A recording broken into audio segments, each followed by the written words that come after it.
ಇನ್ನು ಈ ಪಾಕಿಸ್ತಾನದ ರಣ ಹೇಡಿ ನಾಯಕರನ್ನ ದಾರಿ ತಪ್ಪಿಸ್ತಾ ಇರೋದು ಯಾರು ಗೊತ್ತಾ ಅನ್ನುವಂತಹ ಪ್ರಶ್ನೆಗೆ ಈಗ ಉತ್ತರ ಸಿಕ್ಕಿದೆ. ಪಾಕಿಸ್ತಾನಕ್ಕೆ ದಿಕ್ಕು ತಪ್ಪಿಸ್ತಾ ಇರೋದು ಬೇರೆ ಯಾರೂ ಅಲ್ಲ, ಪಾಕಿಸ್ತಾನದ ಸೇನಾ ಮುಖ್ಯಸ್ಥ ಸುಳ್ಳ ಮೇಲೆ ಸುಳ್ಳು ಅಸೀಂ ಮುನೀರ್ ಮಾತನಾಡಿದ್ರು. ಈ ಹಿಂದೆ ಭಾರತದ ಒಂದು ಸಂಸ್ಕೃತಿ ಬೇರೆ, ಪಾಕಿಸ್ತಾನದ ಸಂಸ್ಕೃತಿ ಬೇರೆ, ಭಾರತ ಕಾಶ್ಮೀರವನ್ನು ಬಿಟ್ಕೊಡ್ಬೇಕು, ಕಾಶ್ಮೀರ ನಮ್ಮದು ಅನ್ನುವಂತಹ ಮಾತು ಹೇಳಿ ಭಯೋತ್ಪಾದಕರನ್ನ ಕಳಿಸಿ ದಾಳಿನೂ ಕೂಡ ಮಾಡಿಸಿದ್ರು.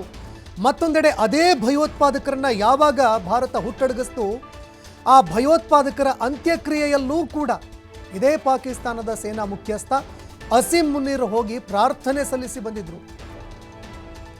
ಅಮಾಯಕರನ್ನ ಕೊಲ್ಲೋದು, ಭಯೋತ್ಪಾದಕರ ಒಂದು ಅಂತ್ಯಕ್ರಿಯೆಯಲ್ಲಿ ಭಾಗಿಯಾಗೋದು, ಇಂತಹ ಏನು ಉಗ್ರವಾದದ ಮನಸ್ಥಿತಿ ಇರುವಂತಹ ಸೇನಾ ಮುಖ್ಯಸ್ಥರು ಪಾಕ್ ಪ್ರಧಾನಿಯನ್ನ ಸೂತ್ರದ ಗೊಂಬೆ ಥರ ಆಡಿಸ್ತಾ ಇದ್ದಾರೆ. ಯಾವ ರೀತಿ ಆಡಿಸ್ತಾರೆ ಆ ರೀತಿ ಅವರು ಕೂಡ ಆಡ್ತಾ ಇದ್ದಾರೆ. ಪಾಕ್ ಪ್ರಧಾನಿಗೆ ಯುದ್ಧ ಮಾಡುವ ದಮ್ಮು ತಾಕತ್ತು ಎರಡೂ ಇಲ್ಲ.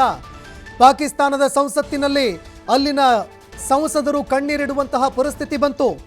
ಪಾಕಿಸ್ತಾನದ ಸಂಸದರು ಪಾಕಿಸ್ತಾನದ ಪ್ರಧಾನಿಯನ್ನ ನೀನೊಬ್ಬ ಹೇಡಿ, ಕೈಲಾಗದಂತಹ ಹೇಡಿ, ನರಿ ಬುದ್ಧಿ ಅಂಥವನು ಅಂತ ಪಾಕಿಸ್ತಾನದ ಸಂಸದರು ಹೇಳ್ತಾ ಇದ್ದಾರೆ.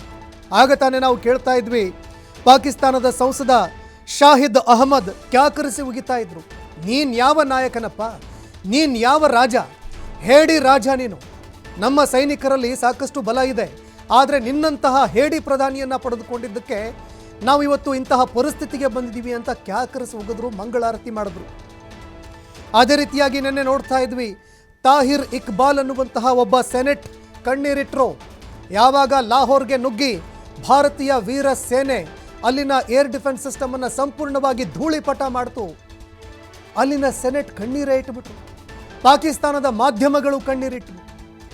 ಇದರ ನಡುವೆ ಈಗ ಪಾಕಿಸ್ತಾನದ ಪ್ರಧಾನಿಯನ್ನ ಆಟ ಆಡಿಸ್ತಾ ಇರೋರು ಯಾರು?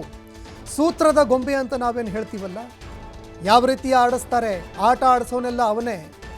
ಆ ಆಟವನ್ನು ಆಡಿಸ್ತಾ ಇರೋದು ಬೇರೆ ಯಾರೂ ಅಲ್ಲ, ಅಸೀಂ ಮುನೀರ್, ಪಾಕಿಸ್ತಾನದ ಸೇನಾ ಮುಖ್ಯಸ್ಥ. ಈ ಹಿಂದಿನಿಂದಲೂ ಕೂಡ ಆಗ್ತಾ ಬಂದಿರುವಂತಹ ವಿಚಾರ ಇದು. ಪಾಕಿಸ್ತಾನದ ಸರ್ಕಾರ ಅಲ್ಲಿನ ಪ್ರಧಾನಿಗಳನ್ನು